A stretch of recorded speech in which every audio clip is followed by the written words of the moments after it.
ನಮಸ್ತೆ ಕರ್ನಾಟಕ. ನನ್ನ ಯೂಟ್ಯೂಬ್ ಕುಟುಂಬದ ಸದಸ್ಯರೆಲ್ಲರಿಗೂ ನನ್ನ ವಂದನೆಗಳು. ಮಂಚಾಲಮ್ಮನ ಆಶೀರ್ವಾದವನ್ನು ಪಡೆಯುತ್ತಾ, ಆರಾಧ್ಯರನ್ನು ಸ್ಮರಣೆ ಮಾಡ್ತಾ, ತಾಯಿ ಮಾರಿಕಾಂಬೆಯನ್ನು ಸ್ಮರಿಸುತ್ತಾ ಇವತ್ತು ನಾನು ನಿಮ್ಮ ಮುಂದೆ ಬಂದಿದ್ದೇನೆ. ನನ್ನ ಕಾರ್ಯಕ್ರಮಕ್ಕೆ ತಮಗೆಲ್ಲರಿಗೂ ಸ್ವಾಗತವನ್ನು ಬಯಸುತ್ತಾ, ನಮ್ಮ ಆರಾಧ್ಯರು ನಿಮ್ಮೆಲ್ಲರನ್ನು ಕಾಪಾಡಲಿ, ಅವರ ಕರುಣ ಕೃಪಾ ಕಟಾಕ್ಷ ಸದಾ ನಮ್ಮ ಮೇಲೆ ಇರಲಿ ಅಂತ ಹೇಳ್ತಾ ಇವತ್ತಿನ ಕಾರ್ಯಕ್ರಮವನ್ನು ಶುರು ಮಾಡ್ತಾ ಇದ್ದೀನಿ.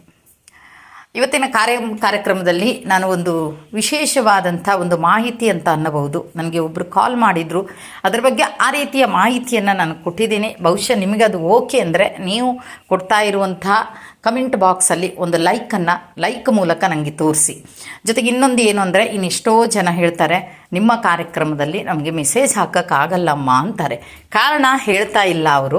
ಹಾಗಾಗಿ ಮೆಸೇಜ್ ಹಾಕೋಕ್ಕಾಗಲ್ಲ ಅಂತ ಯಾರೆಲ್ಲ ಹೇಳ್ತೀರಿ ಅವ್ರು ದಯವಿಟ್ಟು ನನಗೆ ವಾಟ್ಸಪ್ಪಲ್ಲಿ ತಿಳಿಸಿ. ನೀವು ಅಮ್ಮ ಇದು ಸರಿ ಅಥವಾ ಇದು ತಪ್ಪು ಅನ್ನೋ ಬಗ್ಗೆ, ಅಥವಾ ಹೀಗೆ ಮಾಡಿದರೆ ಚೆನ್ನಾಗಿರ್ತಿತ್ತು ಅನ್ನೋ ಬಗ್ಗೆ ನೀವು ವಾಟ್ಸಪ್ಪಲ್ಲಿ ನನಗೆ ತಿಳಿಸಿ.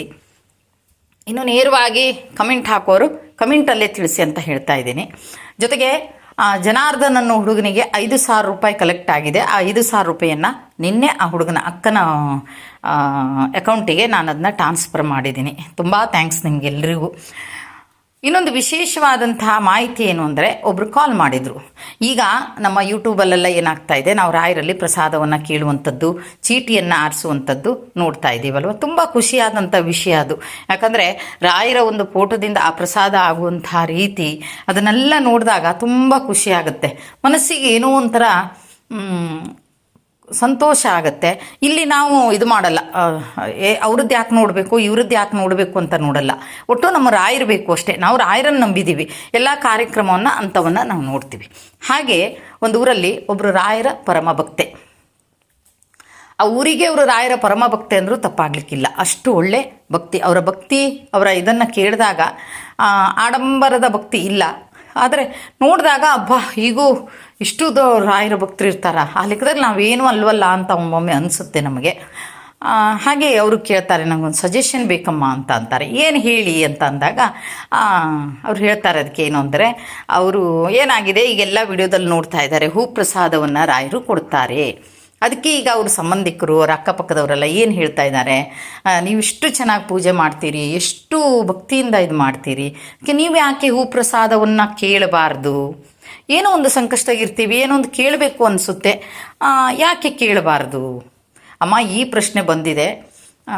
ನಾನು ಹೇಳಿದೆ, ಅದು ಬಂದಿರೋದು ಅವ್ರು ಹೇಳಿರೋದು ತಪ್ಪಿಲ್ಲ, ಅದು ನೀವು ನೋಡುವುದು ತಪ್ಪಲ್ಲ. ಯಾಕಂದ್ರೆ ರಾಯರು ನಮ್ಮ ರಾಯರು ನಮಗೆ ಹೇಗೆ ಪ್ರಸಾದ ಕೊಟ್ಟು ಖುಷಿ ಆಗುತ್ತೆ ಅಲ್ವಾ. ಅದು ಕೇಳೋದ್ರಿಂದ ತಪ್ಪು ಅಂತ ಹೇಳ್ತಾ ಇಲ್ಲ. ಆದರೆ ನಾನು ಮಾಡಬೇಕಾ ಬೇಡವಾ ಅಂತ ಕೇಳಿದ್ರು ಅವರು. ನಾನು ಮಾಡಬೇಡಿ ಅಂತ ಹೇಳಕ್ಕೆ ಸಾಧ್ಯನೇ ಇಲ್ಲ, ಅದು ನಿಮ್ಮ ಇಷ್ಟ. ಈಗ ಮಾಡಬೇಕಾ ಬೇಡವಾ ಅಂತ ಕೇಳಿದರೆ ಮಾಡುವ ರೀತಿ ಹೇಗೆ ಅಂತ ಬಹುಶಃ ಹೇಳ್ಬೋದೇನೋ ಒಂದೊಂದು ಪಾಯಿಂಟನ್ನು ಹೇಳ್ತಾ ಹೋದೆ ಅವ್ರಿಗೆ. ಒಂದು ಪಾಯಿಂಟ್ ಏನು ಹೇಳಿದೆ ಅಂದರೆ, ನೀವು ಯಾವ ದೇವರಲ್ಲಿ ಪ್ರಸಾದವನ್ನು ಕೇಳಬೇಕು ಅನ್ನೋದನ್ನು ಮೊದಲು ತೀರ್ಮಾನ ಮಾಡ್ಕೋಬೇಕು. ಫಸ್ಟೇ ಏನು ಅಂದರೆ, ರಾಯರ ಹತ್ರ ನೀವು ಒಪ್ಪಿಗೆ ತಗೋಬೇಕು. ನಮ್ಮ ಒಪ್ಪಿಗೆ ಎಲ್ಲ ಇಂಪಾರ್ಟೆಂಟ್ ಅಲ್ಲ, ಇಲ್ಲಿ ರಾಯರ ಒಪ್ಪಿಗೆ ಇಂಪಾರ್ಟೆಂಟು. ರಾಯರು ಫಸ್ಟ್ ನೀವು ಪ್ರಸಾದ ಕೇಳ್ತೀರಂತಾದರೆ ನಿಮಗೋಸ್ಕರನೇ ಕೇಳಿ. ನೀವು ನಾನು ಹೀಗೆ ಮಾಡಬೇಕು ಅಂದ್ಕೊಂಡಿದ್ದೀನಿ ತಂದೆ, ನಾನು ಮಾಡೋದಾದರೆ ನನಗೆ ಪ್ರಸಾದವನ್ನು ನೀವು ಕೊಡಬೇಕು ಅಂತ ರಾಯರ ಹತ್ರ ಕೇಳಿ. ಒಂದೇದು ಅದಾಯ್ತಾ? ಅದು ಆದಮೇಲೆ ಯಾವ ದೇವರಲ್ಲಿ ನೀವು ಪ್ರಸಾದವನ್ನು ಕೇಳಬೇಕು, ರಾಯರ ಹತ್ರ ಕೇಳ್ತೀರಾ, ನಿಮ್ಮ ಕುಲದೇವ್ರ ಹತ್ರ ಕೇಳ್ತೀರಾ, ಮನೆ ದೇವ್ರ ಹತ್ರ ಕೇಳ್ತೀರಾ, ನೀವು ಮೊದಲು ಯಾವ ಸಂಕಲ್ಪ ಮಾಡ್ಕೊಂಡಿದ್ರಿ ಅದೇ ದೇವ್ರ ಹತ್ರನೇ ಕೇಳಬೇಕು ನೀವು. ಒಮ್ಮೆ ನೀವೀಗ ಎಲ್ಲ ದೇವ್ರಿಗೂ ಹೂ ಮುಡ್ಸ್ಕೊಂಡಿಟ್ಟಿರ್ತೀರಿ, ಆಗ ಏನಾಗುತ್ತೆ, ನಾವು ಕೇಳ್ತಾ ಇರೋದು ರಾಯರೇ ಅಂತ ಇಟ್ಕೊಳ್ಳಿ, ರಾಯರ ಹತ್ರ ಕೇಳ್ತಾ ಇರ್ತೀವಿ. ಇನ್ನು ನಮ್ಮ ಕುಲದೇವರು ಇದರಲ್ಲಿ ಪ್ರಸಾದ ಆಗ್ಬೋದು ಅಷ್ಟೊತ್ತಿಗೆ, ಆದರೆ ಅದು ಸರಿ ಆಗಲ್ಲ ಅನ್ನೋದು ನನ್ನ ಅಭಿಪ್ರಾಯ. ಬಹುಶಃ ಅದನ್ನು ಖುಷಿಪಟ್ಟು ಕೊಟ್ಟಿರ್ಬೋದು, ಆದರೆ ನಾವು ಪ್ರಶ್ನೆಯನ್ನು ಇಟ್ಟಿರೋದು ನಮ್ಮ ರಾಯರಲ್ಲಿ. ಅಂದಮೇಲೆ ರಾಯರೇ ನಮಗಲ್ಲಿ ಕೊಡಬೇಕು. ಅದೊಂದಾದಮೇಲೆ ಇನ್ನೊಂದು ಹೇಳಿರ್ತೀನಿ ಅವ್ರಿಗೆ, ಏನು ಅಂದರೆ, ಹೆಚ್ಚಾಗಿ ನಮ್ಮ ದಕ್ಷಿಣ ಕನ್ನಡ ಜಿಲ್ಲೆಯಲ್ಲಿ ಪ್ರಸಾದವನ್ನು ನೋಡುವಾಗ ಸಿಂಗಾರದಲ್ಲಿ ನೋಡ್ತಾರೆ. ಈ ಕಡೆ ಎಲ್ಲ ಏನು ಮಾಡ್ತಾರೆ ಅಂದರೆ ಸಿಂಗಾರ ಉಪಯೋಗಿಸಲ್ಲ ಉತ್ತರ ಕನ್ನಡ ಜಿಲ್ಲೆಯಲ್ಲಿ. ನಾನು ನಮ್ಮ ಮಹಾಗಣಪತಿ ದೇವಸ್ಥಾನ ಅಂದರೆ ದೊಡ್ಡ ಗಣಪತಿ ದೇವಸ್ಥಾನ, ಅಲ್ಲಿ ಪ್ರಸಾದವನ್ನು ನೋಡ್ತಾರೆ. ಎಲ್ಲದಕ್ಕೂ ಪ್ರಸಾದ ನೋಡ್ತಾರೆ. ಗಂಡು ಹೆಣ್ಣಿನ ಇದಕ್ಕೆ ಪ್ರಸಾದ ನೋಡ್ತಾರೆ, ಮನೆ ಕಟ್ಟೋ ಜಾಗ ಸರಿ ಇದೆಯಿಲ್ಲ ಅಂತ ಪ್ರಸಾದ ನೋಡ್ತಾರೆ, ಎಲ್ಲದಕ್ಕೂ ತುಂಬ ಇದಕ್ಕೆ ಪ್ರಸಾದವನ್ನು ನೋಡ್ತಾರೆ. ಸೋಮವಾರ ಒಂದಿನ ಬಿಟ್ಟು ಎಲ್ಲ ದಿವಸದಲ್ಲೂ ನೋಡ್ತಾರೆ. ಆವಾಗ ಅವರು ನೋಡಿದ ರೀತಿ ನಾನು ಅದನ್ನು ಹೇಳಿದೆ ಅವರಿಗೆ. ಏನಂದರೆ, ನೀವು ಹೂ ಪ್ರಸಾದವನ್ನು ಕೇಳುವ ದಿನ, ಎಲ್ಲ ದಿನ ಅಲ್ಲ, ಕೇಳುವ ದಿನ ನಮಗೆ ತುಂಬ ಖುಷಿ. ರಾಯರನ್ನು ಶೃಂಗಾರ ಮಾಡಬೇಕು, ಹೂವಿನಿಂದ ಅಲಂಕಾರ ಮಾಡಬೇಕು ಅನ್ನೋ ಖುಷಿ ತುಂಬ ಇರುತ್ತೆ. ಆದರೆ ಪ್ರಸಾದವನ್ನು ಕೇಳುವಾಗ ಮಾತ್ರ ನೀವು ಸ್ವಲ್ಪ ರಾಯರಿಗೆ ಹೂವನ್ನು ಸ್ವಲ್ಪ ಕಡಿಮೆ ಮುಡಿಸಬೇಕು. ಯಾಕಂದರೆ ಹೂವಿನ ಭಾರ ಜಾಸ್ತಿ ಆಗಿ ಎಲ್ಲಾದರೂ ಪ್ರಸಾದ ಆಗುವಂಥ ಸಾಧ್ಯತೆಗಳಿರುತ್ತೆ. ಆಗ ಏನಾಗುತ್ತೆ, ನಾವು ಕೇಳಿದ ಪ್ರಶ್ನೆಗೆ ರಾಯರು ಪ್ರಸಾದವನ್ನು ಕೊಟ್ಟರು ಅಂತ ನಾವು ಅಂದ್ಕೋತೀವಿ. ನನ್ನ ಅನಿಸಿಕೆ ಪ್ರಕಾರ ಹೇಳೋದಿದ್ದರೆ 5 ಅಥವಾ 6 ಹೂವನ್ನು ತೆಗೆದುಕೊಳ್ಳಿ. ರಾಯರಿಗೆ ಆ ದಿವಸ ರಾಯರ ಶಿರದ ಮೇಲೆ ಹೂವನ್ನು ಸ್ವಲ್ಪ ಕಡಿಮೆ ಮುಡಿಸಿ. ಬಿಳಿ ಹೂ 3 ಇಟ್ಕೊಂಡ್ರೆ ಕೆಂಪು ಹೂವನ್ನು 2 ಇಟ್ಕೊಳ್ಳಿ. 5 ಹೂವು ಆಯಿತು ತಾನೇ ಅಲ್ಲಿಗೆ. ಬಿಳಿ ಹೂವನ್ನು ಶಾಂತಿ ಸಂಕೇತ ಅಂತ ಬಲಭಾಗದಲ್ಲಿ ಮುಡಿಸಿ ರಾಯರಿಗೆ. ಆಮೇಲೆ ಎಡಭಾಗದಲ್ಲಿ ಕೆಂಪು ಹೂವನ್ನು ಮುಡಿಸಿ. ಈಗ ನೀವು ಪ್ರಶ್ನೆಯನ್ನು ಕೇಳಬೇಕು, ರಾಯರೇ ನನಗೆ ನಾನು ಕೇಳ್ತಾ ಇರುವಂಥ ಪ್ರಶ್ನೆಗೆ ಸಮಸ್ಯೆಗೆ ಉತ್ತರ ಸಿಗುತ್ತೆ ಅಥವಾ ಒಳ್ಳೆಯದಾಗತ್ತೆ ಅಂದರೆ ನನಗೆ ಬಿಳಿ ಹೂವು ಬಲಭಾಗದಲ್ಲಿ ಕೊಡು, ಇಲ್ಲ ನನಗೆ ಎಡಭಾಗದಲ್ಲಿ ಕೆಂಪು ಹೂವನ್ನು ಕೊಡಿ ಅಂತ ಬೇಡ್ಕೊಳ್ಳಿ. ಆಗ ರಾಯರು ಕೊಟ್ಟೇ ಕೊಡ್ತಾರೆ. ಇದು ಅಲ್ಲದೆ ಇನ್ನೊಂದು ವಿಷಯ ಏನು ಅಂದರೆ, ಈಗ ರಾಯರಲ್ಲಿ ಪ್ರಸಾದವನ್ನು ಕೇಳ್ತೀನಿ ಅನ್ನೋದನ್ನು ಪಬ್ಲಿಕ್ ಹಾಕಬೇಡಿ. ಒಮ್ಮೆ ನೀವು ಪಬ್ಲಿಕ್ ಮಾಡಿಕೊಂಡ್ರಿ ಅಂತಾದರೆ ಎಲ್ಲದಕ್ಕೂ ಕೇಳ್ತಾರೆ. ಆಗ ನೀವು ಕೇಳಲ್ಲ ಅಂದ ತಕ್ಷಣ ಏನಾಗುತ್ತೆ, ಅವರಿಗೆ ನಿಮಗೆ ಶಾಪ ಹಾಕ್ತಾರೆ. ಇವಳೇ ದೊಡ್ಡ ಭಕ್ತೇನಾ, ಇವಳು ಎಲ್ರಿಗೂ ಹೇಳ್ತಾಳೆ, ನಮಗೆ ಯಾಕೆ ಹೇಳಲಿಲ್ಲ, ಹಾಗೆಲ್ಲ ಆಗುತ್ತೆ. ಇಂಥ ಪರಿಸ್ಥಿತಿಗೆ ನೀವು ಹೇಳಬೇಕು ಅಂದರೆ ಅಷ್ಟು ಪರಿಸ್ಥಿತಿ ಅನ್ನಿಸ್ಬೇಕು. ಅಂದರೆ ನಮ್ಮಲ್ಲಿ ಆಗದೇ ಇರುವಂಥದ್ದು ಮನುಷ್ಯನಲ್ಲಿ ಈ ಕೆಲಸ ಆಗಲ್ಲ, ಇದು ದೇವರಲ್ಲಿ ಮಾತ್ರ. ನಾವು ಕೆಲವೊಂದು ಸಲ ಹೇಳ್ತೀವಿ, ಅಪ್ಪ ಇದು ನಮ್ಮ ಹತ್ರ ಆಗುವಂಥದ್ದಲ್ಲಪ್ಪ, ದೇವರೇನೋ ಮಿರಾಕಲ್ ಮಾಡಬೇಕು ಅಂತೇವೆ. ಆ ರೀತಿ ಮಾಡುವಂಥ ವಿಷಯಕ್ಕೆ ಮಾತ್ರ ನೀನು ಪ್ರಸಾದವನ್ನು ಕೇಳಿ, ಅದರಿಂದ ಏನೂ ತೊಂದರೆ ಇಲ್ಲ. ಕೆಲವೊಂದು ನಿಯಮಗಳನ್ನು ನೀವು ಅಳವಡಿಸ್ಕೊಂಡು ಈ ರೀತಿಯಾಗಿ ಮಾಡ್ತೀನಿ, ಅಥವಾ ನಿಮಗೆ ಗೊತ್ತಾಗುತ್ತೆ ಯಾರಿಗೋ ತೊಂದರೆಯಲ್ಲಿದ್ದಾರೆ, ಅಥವಾ ನಿಮ್ಗೆ ಯಾರೋ ಕಾಲ್ ಮಾಡಿದಾಗ ಆ ವಿಷಯವನ್ನು ಸರಿಯಾಗಿ ಗ್ರಹಿಸ್ಕೊಳ್ಳಿ. ಯಾವ ವಿಷಯದ ಬಗ್ಗೆ ನಮ್ಮಿಂದ ಪ್ರಯತ್ನ ಮಾಡಿ ನಾವೇ ಅದನ್ನು ಮಾಡ್ಕೊಳ್ಳೋಕ್ಕಾಗತ್ತಾ ಅಂಥದಕ್ಕೆ ಪ್ರಸಾದ ಕೇಳಬೇಡಿ. ಇಲ್ಲ ರಾಯರೇ ಬೇಕು ನಮಗೆ, ಏನೋ ಒಂದು ಪವಾಡ ಮಾಡಬೇಕು ಅನ್ನೋಂಥದ್ದಾದರೆ ನಾವು ಆವಾಗ ಆ ಪರಿಸ್ಥಿತಿಯಲ್ಲಿ ಕೇಳಬೇಕು. ನನ್ನ ಅನಿಸಿಕೆ ನಾನಷ್ಟು ಕೊಟ್ಟಿದ್ದೀನಿ ನಿಮಗೆ ಅಂತ, ಇಷ್ಟನ್ನು ನಾನು ಅವ್ರಿಗೆ ಹೇಳಿದ್ದೀನಿ. ಕೇಳೋದ್ರಿಂದ ಏನೂ ತೊಂದರೆ ಇಲ್ಲ. ಕೇಳಿ ರಾಯರ ಒಪ್ಪಿಗೆಯನ್ನು ಮೊದಲು ತಗೊಳ್ಳಿ.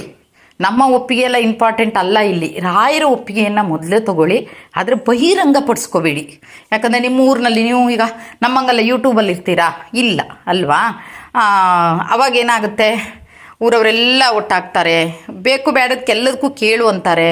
ಸಂದರ್ಭಗಳನ್ನು ನೀವು ಮೈ ಮೇಲೆ ಕೆಲವೊಂದು ಬೇಡದೇ ಇರೋ ಸಮಸ್ಯೆಗಳನ್ನು ನೀವು ಮೈ ಮೇಲೆ ತಂದ್ಕೋಬೇಡಿ ಅಂತ ನಾನು ಅವ್ರಿಗೆ ಹೇಳಿದ್ದೀನಿ. ಅವರು ಅದಕ್ಕೆ ಹ್ಞೂ ಅಂತ ಹೇಳಿದ್ದಾರೆ. ಅಮ್ಮ ನೀವು ಹೇಳಿದ್ದು ಕರೆಕ್ಟ್ ಇದೆ, ಹಾಗೆ ಮಾಡ್ತೀನಮ್ಮ. ಮತ್ತು ಪ್ರತಿ ಸಲನೂ ನೋಡುವಂಥದ್ದು ಮಾಡ್ಕೋಬೇಡ. ಯಾರಾದರೂ ಅಂಥ ಸಂದರ್ಭಗಳಲ್ಲಿ ಇದ್ದಾಗ ರಾಯರಲ್ಲಿ ಅದು ಬೆಳಿಗ್ಗೆ ಇರ್ಬೋದು, ಸಂಜೆ ಬೆಳಿಗ್ಗೆ ಪೂಜೆ ಆದ ತಕ್ಷಣ ಯಾರೋ ಒಬ್ಬರು ಮಧ್ಯಾಹ್ನ ಫೋನ್ ಮಾಡ್ತಾರೆ ನಿಮಗೆ. ಫೋನ್ ಮಾಡಿದಾಗ ಸಂಜೆ ಕೇಳಲೇಬೇಕು ಅದನ್ನು. ಆವಾಗ ಕೈಕಾಲು ಮುಖ ತೊಳ್ಕೊಂಡು ಅಥವಾ ಇನ್ನೊಂದು ಸ್ನಾನವನ್ನು ಮಾಡಿಕೊಂಡು ನೀವು ಬೇಕಿದ್ದರೆ ಆ ಒಂದು ಪ್ರಸಾದ ನೋಡುವ ರೀತಿಯನ್ನು ನೋಡಿ ಅಂತ ನಾನು ಹೇಳಿದ್ದೀನಿ. ಯಾಕಂದರೆ ನೋಡಬೇಡಿ ಅಂತ ಹೇಳುವ ಹಾಗೂ ಇಲ್ಲ, ರೈಟ್ಸ್ ನನಗಿಲ್ಲ ಅಲ್ವಾ? ಅವ್ರಿಗೆ ಖುಷಿ ಇದೆ, ನೋಡಬೇಕು, ಎಲ್ಲ ನೋಡ್ತಾರಲ್ವ, ತುಂಬ ಖುಷಿ ಆಗುತ್ತೆ ಅವರಿಗೆ. ರಾಯರೇನೋ ಒಂದು ಸೂಚನೆ ಕೊಡ್ತಾರಂತ, ಸೂಚನೆ ಕೊಡೋದಂತೂ ಗ್ಯಾರಂಟಿ. ಹಾಗಾಗಿ ಈ ರೀತಿಯಾಗಿ ಮಾಡಿ ಅಂತ ಸಹಿತ ನಾನು ಅವ್ರಿಗೆ ಹೇಳಿದ್ದೀನಿ. ಹಾಗಾಗಿ ತಮ್ಮಗಳಿಗೆ ಏನನ್ನಿಸಿದೆ ಇದ್ರ ಬಗ್ಗೆ? ಏನಾದರೂ ಇಲ್ಲ ಹೀಗಲ್ಲ ಹೀಗೆ ಕೇಳಿದರೆ ಚೆನ್ನಾಗಿರ್ತಿತ್ತು, ಅವರು ಕೇಳ್ತೇನೆ ಅಂತಾರೆ ಮನಸ್ಪೂರ್ವಕವಾಗಿ. ಫಸ್ಟು ರಾಯರನ್ನೇ ಒಪ್ಪಿಗೆ ತಗೊಳ್ಳಿ ಅಂತಲೂ ಹೇಳಿದ್ದೀನಿ. ದಯವಿಟ್ಟು ನಿಮಗೆ ಇವು ಸರಿ ಅನಿಸಿದರೆ ನನಗೆ ಕಮೆಂಟ್ ಬಾಕ್ಸಲ್ಲಿ ತಿಳಿಸಿ. ನೀವು ಎಷ್ಟೇ ಜನ ಮೆಸೇಜ್ ಹಾಕಿ, 10 ಜನ ಹಾಕಿ, 12 ಜನ ಹಾಕಿ, ಓಕೆ, ಒಂದು ಕೊನೆಗೆ ಮೆಸೇಜ್ ಬರೆಯೋಕ್ಕಾಗದಿದ್ರು ಒಂದು ನಮಸ್ಕಾರ ಚಿಹ್ನೆ ಆದರೂ ಕೊಡಿ ಸಾಕು. ಯಾಕಂದರೆ ನನಗೆ ತೃಪ್ತಿ ಆಗುತ್ತೆ, ನಾನು ಹೇಳಿದ್ದು ಸರಿ ಇದೆ ಅಂತ ನನಗನ್ಸುತ್ತೆ. ಹಾಗಾಗಿ ತಾವುಗಳು ಪ್ರೋತ್ಸಾಹ ಕೊಡಿ. ಅವರು ಪಾಪ ಅವರಿಗೊಂದು ಎಲ್ಲರೂ ಹೇಳಿದ್ದಕ್ಕೆ ಅವರಿಗೂ ಈಗ ಮನಸ್ಸು ಆಗಿದೆ ನಾನು ನೋಡಬೇಕು ಅಂತ. ಹಾಗಾಗಿ ರಾಯರವರಿಗೆ ಕೃಪಾ ಕಟಾಕ್ಷವನ್ನು ಕೊಡಲಿ. ನಿಮ್ಮೆಲ್ಲರ ಆಶೀರ್ವಾದ ನಮ್ಮೆಲ್ಲರ ಮೇಲೆ ರಾಯರ ಆಶೀರ್ವಾದ ಸದಾ ಇರಲಿ ಅಂತ ಹೇಳ್ತಾ ಇವತ್ತಿನ ಕಾರ್ಯಕ್ರಮವನ್ನು ಇಲ್ಲಿಗೆ ಮುಗಿಸ್ತಾ ಇದ್ದೀನಿ. ಜೈ ಕರ್ನಾಟಕ ಮಾತೆ, ಸರ್ವೇ ಜನ ಸುಖಿನೋ ಭವಂತು. ಶ್ರೀರಾಮ.